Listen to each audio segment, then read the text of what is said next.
Today's topic is back to school during a pandemic.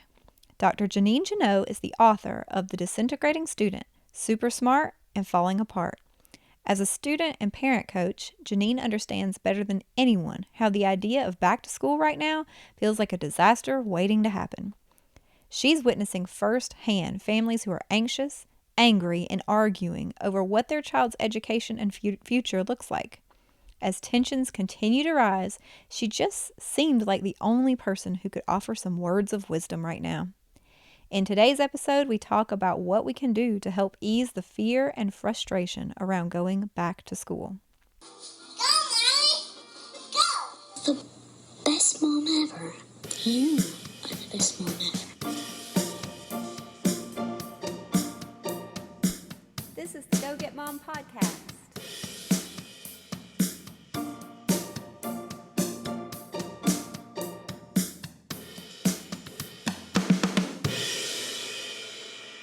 Your assignment originally was back to school in the pandemic. And I reached out to you because I wanted you to tell everybody what to do about returning back to school. And when you went down that rabbit hole of preparing for that, what did you discover? Not what I intended to. So I did all the background stuff because I was like, okay, so I'm going to look at all the different, what are best practices for going back to school? What should we be worried about? How can parents best prepare their students? That's what I was thinking in my head. And I did all that. But while I was doing all that, at least here in Georgia, everything was sort of coming to a head regarding literally what's going to happen. And what I saw on social media in particular, and just, with friends and just that's all anybody was talking about, it seemed like, was just sort of an emotional freak out. People, myself included, so scared. Mostly falling on one side or the other of, virtual or face-to-face, having really strong feelings, very not showing up in our best selves, particularly on social media. And again, when we feel that, I looked at it, it's like, why are people talking to each other this way? Why is the conversation so toxic? What is happening? Yeah. And, as I started even like feeling my own feelings and why am I walking around all jacked up, angry at the world, feeling this way over back to school. And what I realized is we're just so enmeshed in fear because this is no one, my whole big thing for, since I wrote The Disintegrating Student was we need to rethink education. We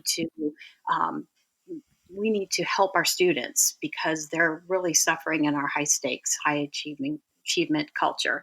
No one, thinking about what we could do about education, no one was thinking, well, gee, a global pandemic would certainly turn education on its head. That's just what we need. My hope long term is that, something does come out of this that is really positive for education, for students, for families. But that does not at all take away from the moment we're living through.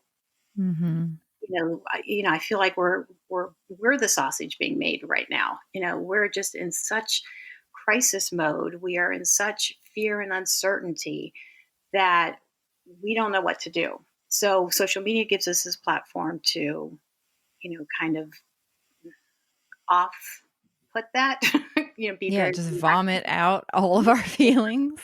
Maybe we feel better for a few minutes, but the shaming that we're doing to each other, judging, it makes us feel better for a hot sec, and it doesn't do anything to affect change in other people's behavior. So we're kind of going about it in the wrong way. And so when I went down this rabbit hole, I realized the question is not really what school looks like, it's what our families are looking like.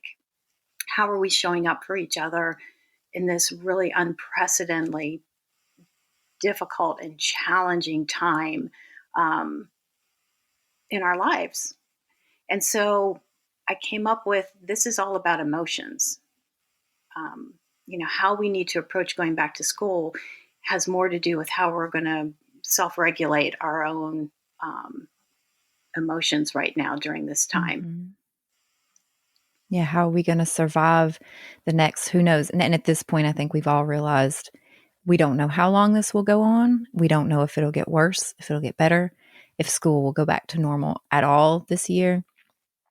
And yeah, it's got everybody frantic and in fear and trying to control something. And you say, how we're going to survive it. And that's exactly how we're all reacting. We're kicking into that fight or flight fear response because we feel threatened by this on many levels. I mean, it's not just, the education and well-being of our kids. It's, our jobs, our relationships. I mean, this is, our lively. It impacting us at every level, and it's incredibly overwhelming. So, but when we feel that way, when we feel like we're being threatened, and we get in the fight or flight, then what we're doing is we're either getting angry, frustrated, Hmm. kind of acting out, shaming others, doing things to kind of protect ourselves, or the opposite of withdrawing, kind of feeling paralyzed. And we may vacillate between that. I know I Yeah. have had days where it's just like, yeah, I'm going to sit on the porch and don't anybody talk to me. Um, and I've had days where I'm just all up in it. So I think if we really have to kind of start from that place of what we're all feeling, and because we have to show up as parents for our kids, and I don't think we're showing up as our best selves as often as we'd like to, because they're in the same, their feelings might be a little bit, subtly different from ours, and their concerns a little bit different, but the feelings are the same, and they're struggling as much as we are.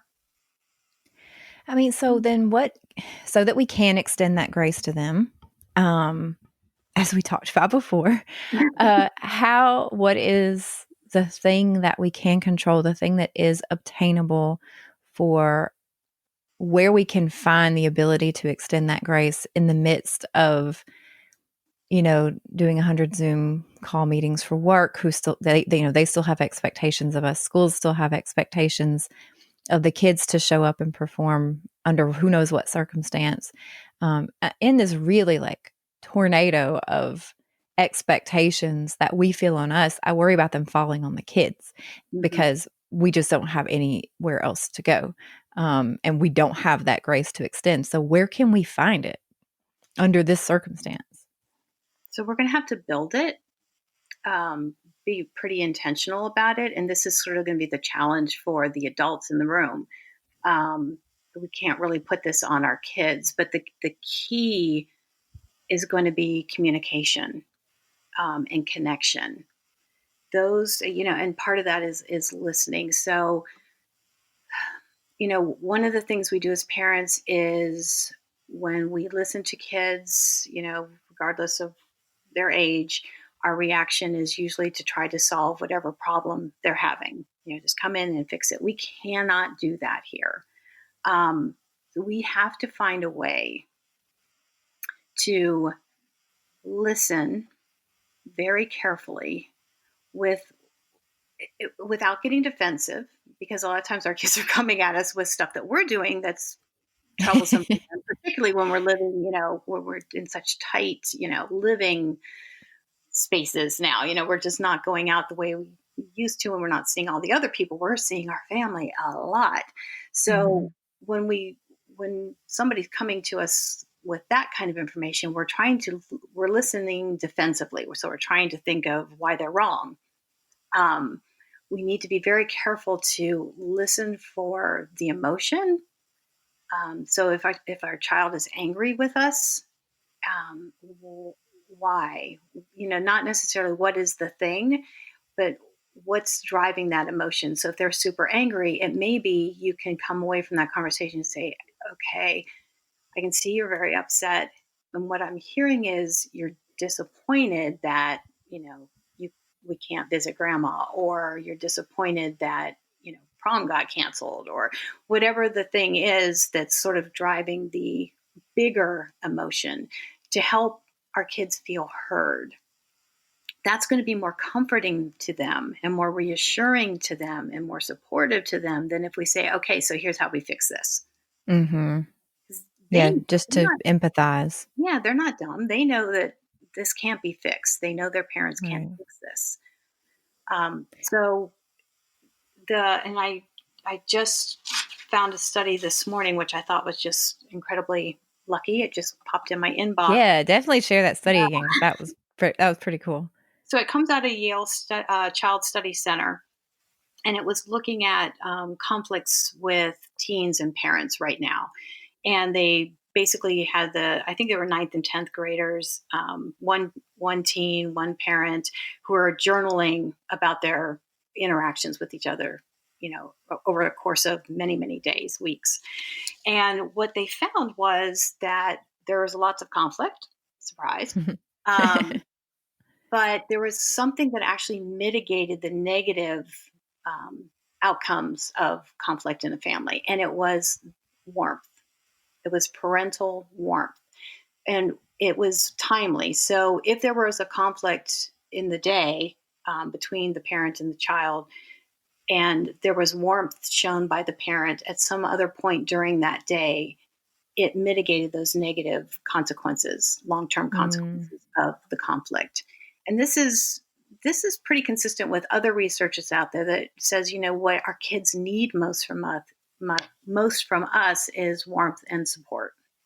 When our kids when they feel our love, and when they feel accepted and supported for who they are, that is so protective. And ultimately, isn't that what we're trying to do? We're trying to protect our kids. Making sure that their ACT test gets taken is not as helpful during this moment as making sure they feel heard and valued and protected and cared for and supported. And we can do that. We can, and I know that we all instinctively know that, and but you can get so clouded by that fear that everybody's feeling right now, and it just makes you not think clearly, and it makes you think certain things are the cause, and that you can control things you can't, or that your child should be more reasonable right now. But I do think that it's a good reminder to take a step back and breathe and communicate, because I think that is what I think you're so spot on about that. That's going to be what gives you that room to breathe. Because it seems silly that just saying it out loud, of course, you know it, you're feeling frazzled right now, you're overwhelmed. What good is it saying out loud? Or is that just going to make things worse because now you've shown your children, that it's getting to you, or, you're not modeling that stiff upper lip behavior. But it will. Just talking openly and honestly about where you're at, it just gives you that relief. I mean, on a scientific level, it turns off your amygdala and the Mhm. fight or flight center of your brain. And just say it. Like, just talk to them about how you're feeling. I think that comes across as warm, like being vulnerable and just saying what you're feeling, communicating.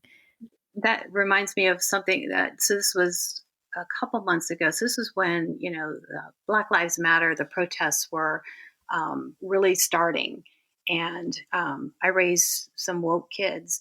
Um, so Good my for you. my senior, um, it was just very much absorbing a lot of information, and had a lot of righteous indignation, and really wanted to talk about this a lot.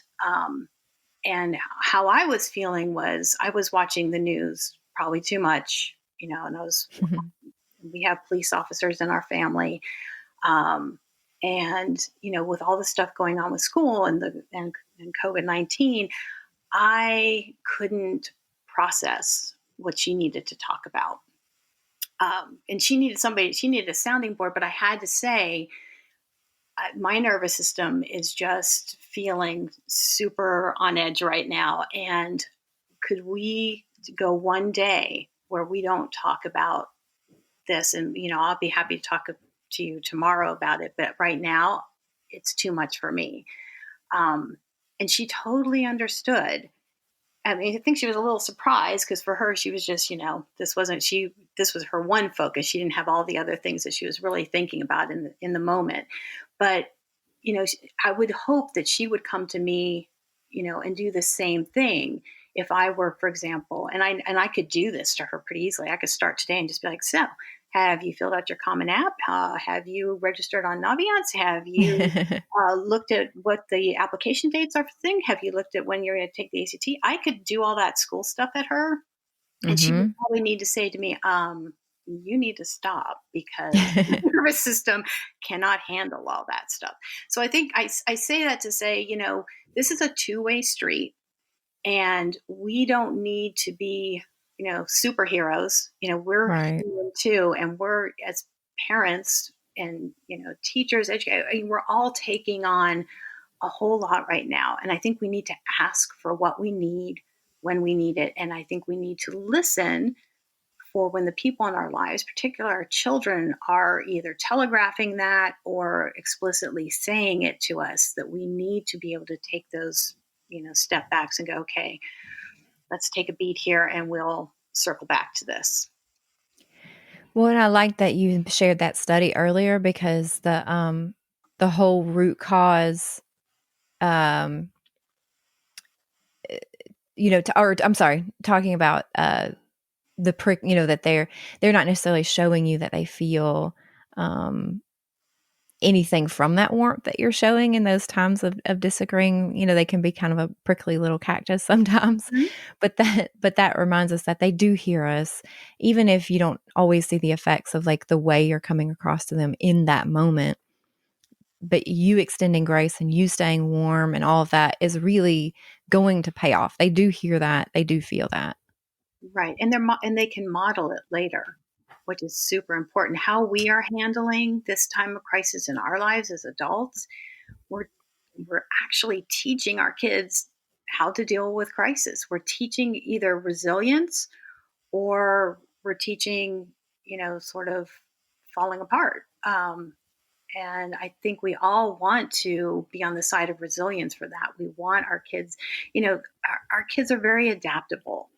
Um, and they will get through this. It's, we don't want it for them, but they will come out the other side. Again, I've got a senior in high school, and she may not really get her senior year in the way that, resembles a senior year. And I have another senior who's graduating college in December. It's just, on some level, you want to say it's unfair. The rising kindergartners, rising ninth grade. I mean, any kid, Right. they have their things that this is dismantling their expectations, at least in the relatively short term. Um, they will bounce back from it, and we have to make sure as parents that we can bounce back from it too. I saw this a lot with prom last year. So the kids who missed prom, um, which was a terrible thing. Mm-hmm. But I, when I work with my students, even though I'm doing it virtually now, they would say things like they were really upset about it. It was a huge bummer. They felt very disappointed for sure. But again, looking at social media, I felt like parents sometimes maybe not cared more about, Mm-hmm. graduations getting canceled, prom getting canceled, whatever was taken away from their child. But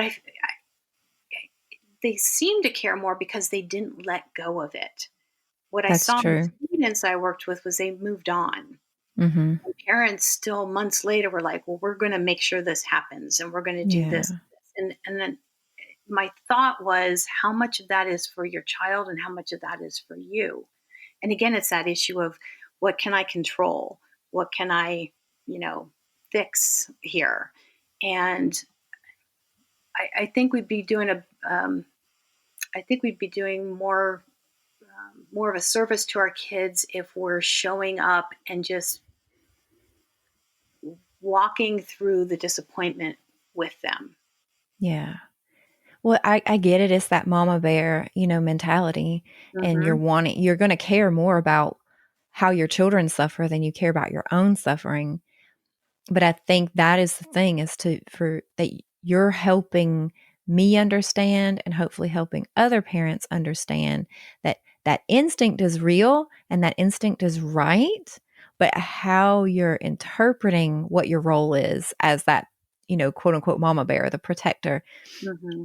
it needs to shift because them getting or not getting a prom, if we're not talking and communicating with them, this may be a lost cause fight. And you might be fighting for something that isn't important to them. And you're kind of modeling for them that sort of fixed mindset of no, this must happen, something must happen in order to move on to the next phase or in order to be happy. Um, but what they probably need from you is just more to listen to what is important to them right now, what they do need. Maybe they don't need prom, but maybe they do need to. So, for example, if you're very locked down and very strict about your social distancing, and your child is saying, "I need to see friends," Mm-hmm. maybe that needs to be the way that you show up for them. Or maybe they need to listen to you vent about how much it sucks to not be able to see friends or, but not fix it, not solve it. Right. So I Right. hear that. I hear what you're saying a lot. That all that anger and frantic scrambling to figure out back to school, what are we going to do, virtual or not? And what do we do when we switch to this or that?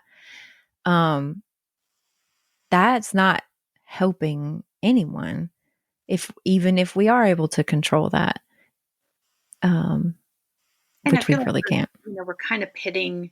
I feel like we're maybe pitting people against each other or families against each other. So they've decided to go virtual, or they're being irresponsible.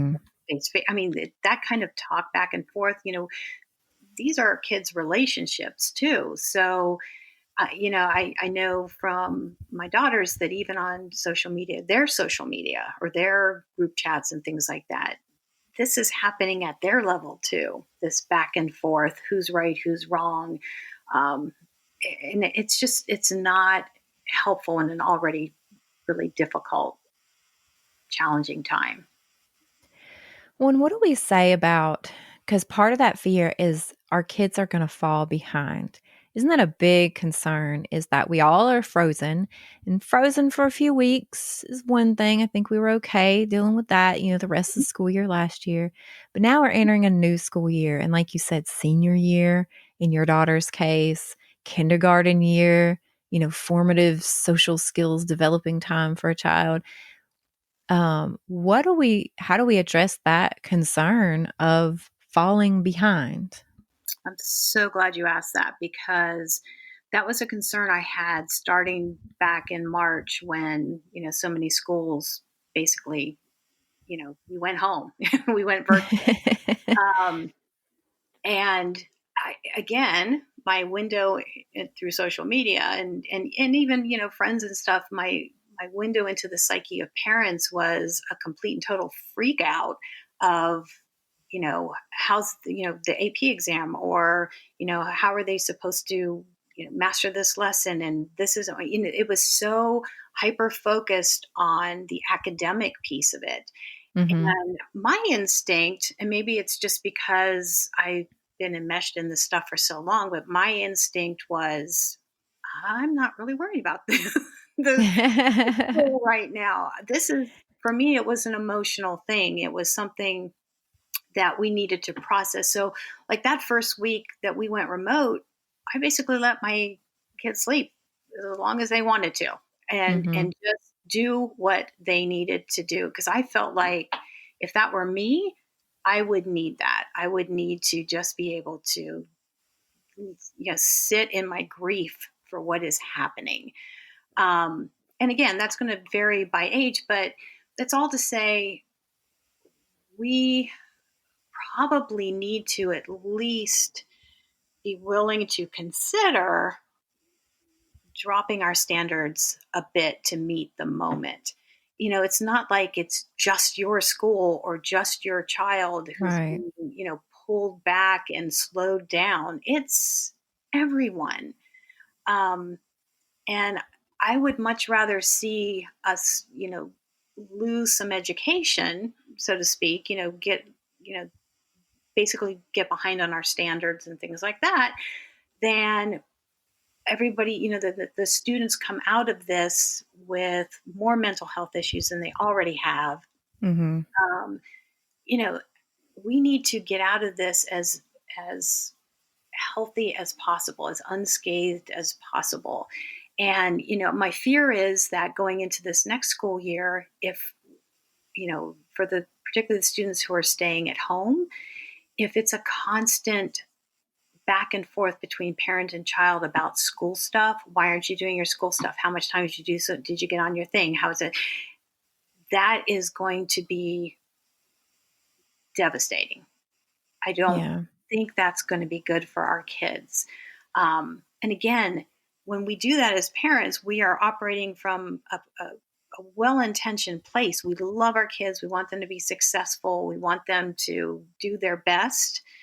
Um, but the negative consequences of responding in that way, again, we're not really showing warmth and support. We're showing our fear and anxiety. And that's just going to make our kids more anxious. And when our kids are more anxious, hey, guess what? They don't Mm-hmm. learn.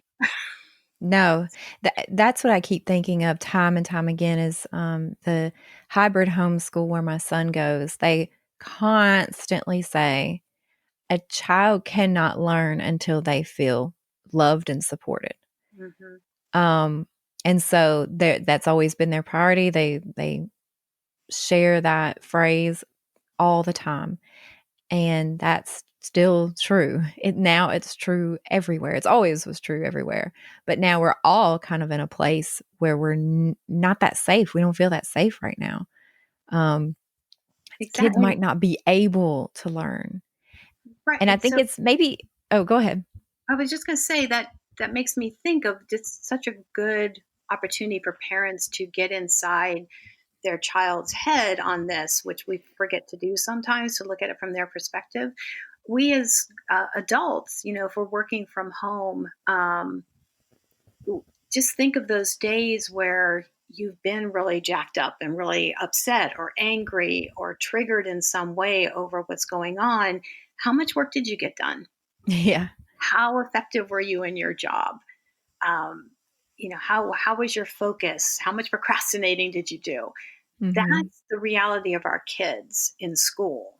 And so I think it's really, I always try to bring myself back to what is their experience, because once we're out of it, it's kind of like it's easy to look down at it and go, well, this is what you need to do.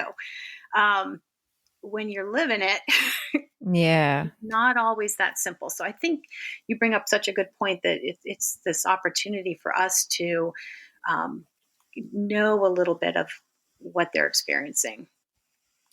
Well, I also think it's a little bit easier for us to say, don't worry about the whole getting behind thing because we weren't necessarily in love with how education was showing up in kids' lives before. Hmm. So the pressures they were under, the expectations that were had, the tools they were given to learn, those mostly memorization of facts.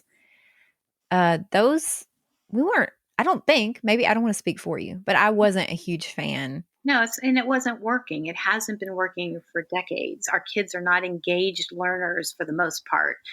Most kids, by the time, but this is so sad to me, by the time they're at the end of the elementary school, they don't like school. They don't Mm-mm, like learning. That should not be. You should not no. hear a first or second grader say, "I don't like school." Um, but that's with all the high stakes testing and just all the homework, all the meet the standard, meet the standard, meet the standard, the chipping away of sort of the extracurriculars in school. The I think there's so many people who would disagree with me on this, and I guess maybe you too, because I think we do share the same thought on it. I cannot, I'm just not going to die on that hill. That Mm-hmm. you need to check this box and this box and this box, and that's what success is, and that's what achievement is. I Mm-hmm. don't think that in the long run is helpful, because I, as a student coach, a lot of my clients are college students, and they did the whole thing. They were high achieving kids and check the box, check the box, check the box. And they Right. went off to college, and it became much more difficult to self regulate, to deal with what was even higher stakes to them, and in a different environment and on their own without those parental supports in place. And they really start to fall apart. And so what good was check the box, check the box, Right. box. And that's how I see it. I mean, I just look much bigger picture.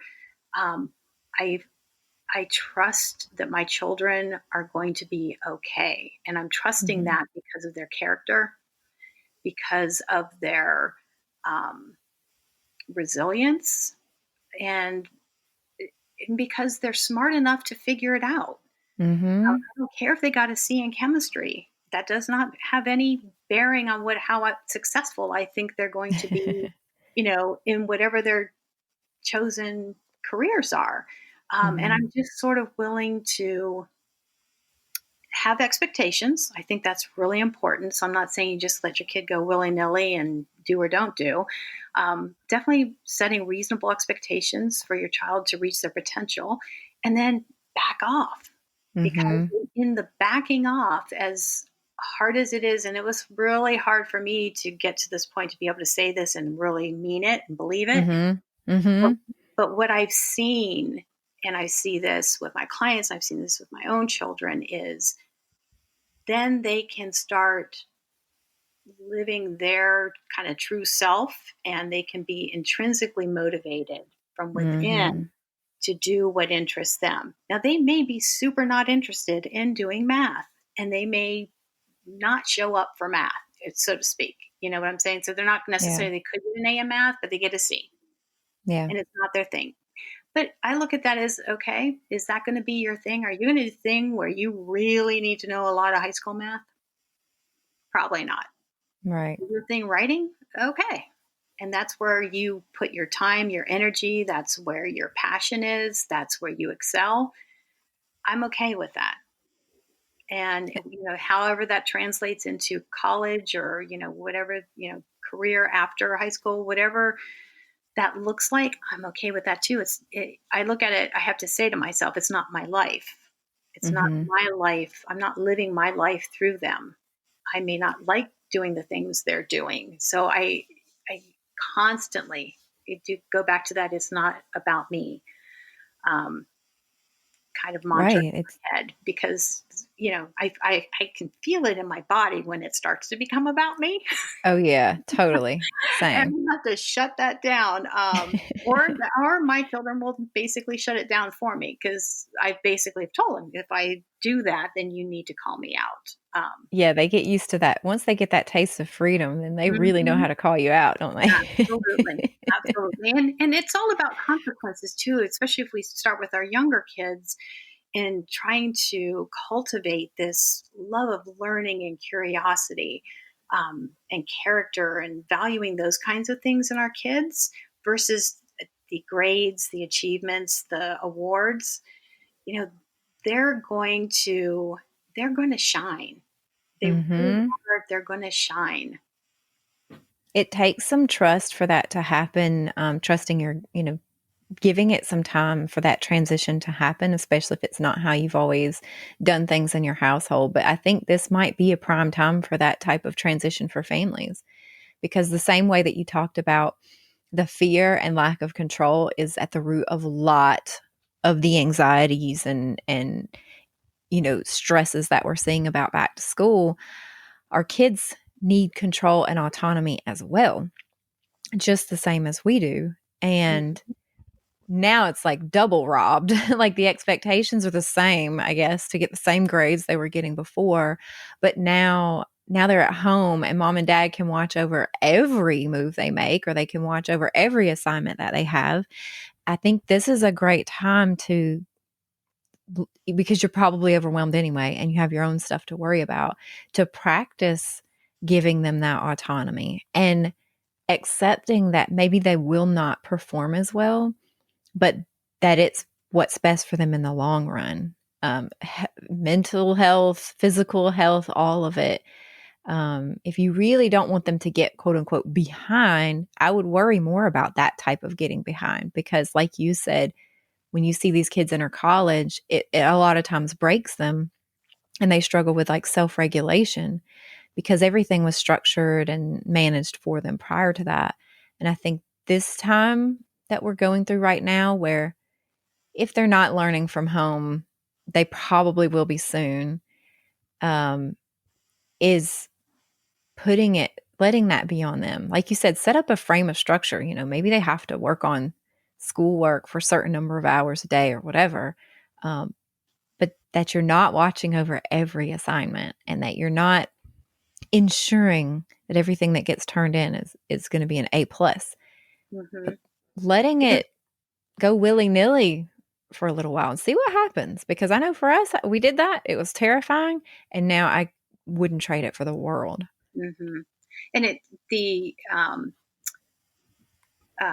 the payoff is that we can see, over time we'll be able to see where their strengths are, because when we put them in this place of no control, um, that's when they start to fall apart. So Mm-hmm. we need to give them as much autonomy in as many places as possible and developmentally appropriate. So Right. we're under a lot of stress. So that doesn't mean that, the house doesn't need to be cleaned. Your things need to be picked up. We're just not, we're not just a pack of wolves living in a home. And so we still need responsibilities within the home. They still need to do their job, which is to be a student.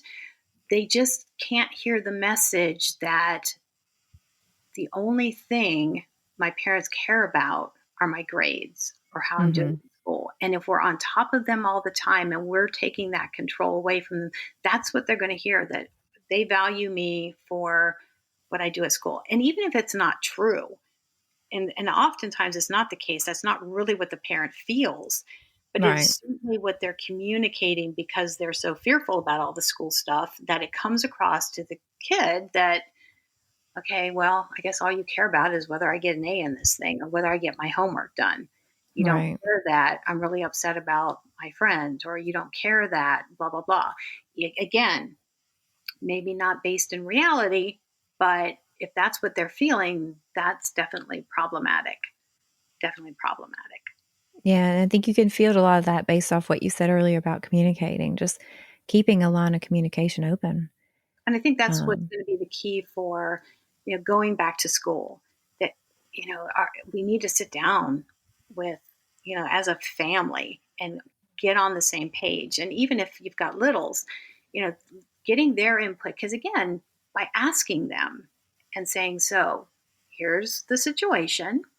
What do you think we should do? What should our day look like? How should we handle this? What should we have some guidelines or some rules around this stuff? And they are much more likely to, um, first of all, follow whatever y'all determine is a good thing to do, but they're also more likely to understand why it matters. So versus, hey, today you need to do this, or just sort mhm. of the fly by seat of your pants. I need to see you at your computer doing this, or you have Mhm. to spend 6 hours, sitting here in the office. I want to see this, and this done. Talking together as a family about what are our expectations, um, and revisiting that relatively frequently, maybe every week, or at least in the beginning, to kind of get a rhythm of what's working, what's not working, what are your issues, what are my issues, before things just blow up. That communication piece is just going to be, and kids are going to feel heard if you're really sitting down saying, I value your input here. What Yeah. should we do? That's What so, work? yeah, you're right. That's really helpful and very true. Because yeah, just like when they help prepare dinner, they're more likely to eat the vegetables that they help prepare. It's the same thing. Mm-hmm. Like if they had a hand in coming up with the family plan or the schedule, they're going to be more likely to follow through or follow the rules that they helped create. You're right. This is all really helpful. So just to kind of recap in my brain, um, the focus of back to school is really on things that are controlled externally right now. And that's freaking us out. So we need to have, I mean, I think humans just need autonomy and freedom and control. And so we feel out of it. So what can we control? And it's basically our own little nest. Mm-hmm. So the best way to have some sense of feeling in control there is communicating openly and involving like just taking the mess that we've all been given and figuring it out just together how we're all going to react to it and talking about it, making a plan together and sticking it out and talking about it again. Talking about it again. Yep.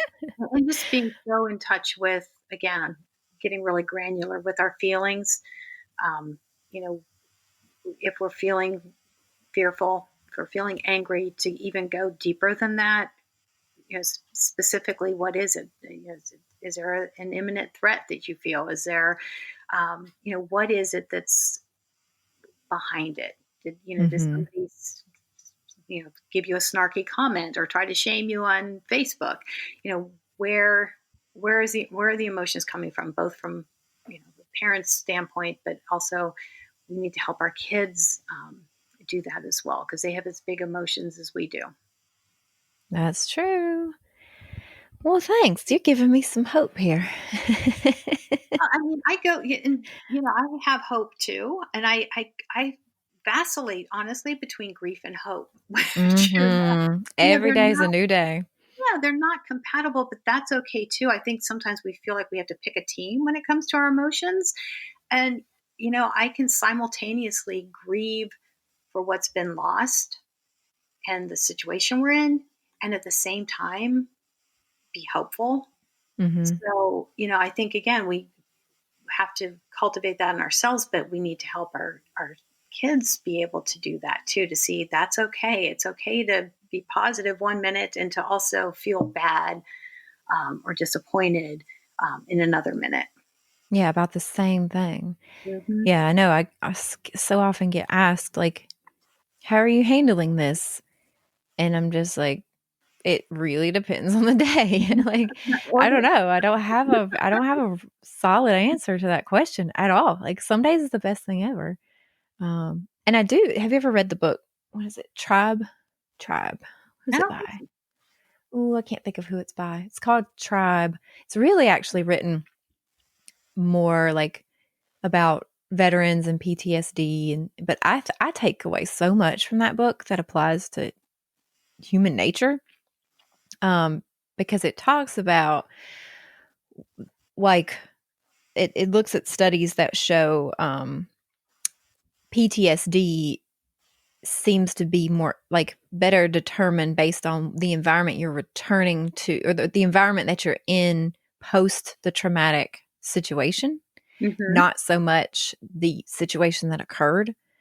And the more the community can identify with what you're going through, the less likely you are to be diagnosed with PTSD. So, yeah, so it's looked at the more this in this case they're really more talking about wars and veterans and all that. But two things I guess that are applicable to this. One is the more war sort of became over there in the US, that our soldiers go over there and at home we're living sitting pretty. We're not having to make sacrifices, anymore like we were in World War One. Um, like the more foreign it feels, so the happier the wives and the children are at home, or like, I don't know, like the more civilians here don't relate to the situation that veterans are seeing over there, the more they have PTSD and more severe symptoms when they return home. Because there's that distance, the Hmm. psychological distance between the trauma. Exactly. Um, that, and it looked at, not that it was advocating for suffering, but it did look at when a community suffers versus like one family's house burns down versus an entire village goes through a famine or something like that. Hmm. Um, that the people going through the incident report that it's not as bad as you think. Like that they sometimes miss, like a lot of Holocaust survivors, which is probably the worst thing you can imagine a community going through. Hmm. And they reported missing some aspects of it because you all drew together. There was this community feel. This was sort of this all for one feeling versus that's just not really present anymore. Not that I think anyone wants the Holocaust to happen, but it was interesting that there were aspects of these events that people missed. And I'm trying to remember that now that I'm in it, to not take it for granted, you Hmm. know? That actually is reflected in one of our stress responses. So we've got the fight or flight, which we talked about. We also have a challenge stress response, which is basically feels the same. We feel however we feel when we get really stressed out or really worked up, um, but it allows us to perform our best under a challenging situation. So we kind of rise to the challenge. So we do this in athletics a lot because I'll see students who basically sit down and take a test and they get in fight or flight and they can't think, but they can get out on the field and just kill it in their sport because they're Mhm. using this challenge stress response. But there's a third stress response that we have access to, and that's tend and befriend, which is a pro-social one. Hmm. And that means we, in times, it's sort of the instead of the personal survival instinct of fight or flight, it's the community survival instinct, the species survival instinct. So it's where we help each other out. It's where bravery and courage come from. It's where we show up in stress to help someone else or ask for help for ourselves. So you'll see that in, like after a natural disaster, you see a tornado goes through, and where is everybody? Everybody's out helping everybody else. It's not about me in the moment. It's about us as a community helping each other. And that's very protective. And that's where resiliency comes from. That's really cool. I never have heard of that. See, you True know so story. much. What is it? Tend and befriend? Is that what you said? And befriend. I love that. I'm just going to start like ruminating on that a little bit So the book I'd because recommend, we need to be blasting that so from there's the a rooftops right now. Because that's something we can take away as a community. We're all going through this. The world. mm-hmm, Hmm. it's huge. So the book you'd want to read to talk about the stress responses is The Upside of Stress by Kelly McGonigal. She's a researcher out of Stanford. Um, and she really does a really good job of laying those out. I don't talk much about that stress response in my book. I talk more about the challenge and the fight or flight. But Well, um, at the time that you wrote the book, it probably wasn't super applicable. I could see that wouldn't, um, it wouldn't yeah, make yeah, sense to spend a lot of time on that. yeah. And we are all in this kind of collective um, natural disaster, so to speak. So, Right. and you do see people showing up in different ways. I certainly, as much as I've sort of complained about the toxic stuff I've seen on social media, there's been some super pro-social, positive stuff of people making sure kids are fed, making sure families have what they need, offering to bring groceries to people. That's our Right.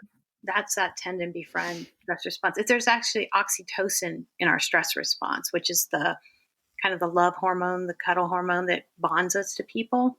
Aw. Um, so it's actually built into our stress response to want to connect, and to So that connection piece, it's just a healthier way to live in stress, or at least in a stressful situation like we're in. For more about Jeannine's book, The Disintegrating Student, or to get on her email list with her newsletters that have latest and greatest advice from her, go to www.JeannineJannot.com. That's JeannineJannot.com. Yay, you finished the whole episode! For more about Go Get Mom, you can visit us at thekidfactory.org/gogetmom or follow us on Instagram at gogetmom.podcast.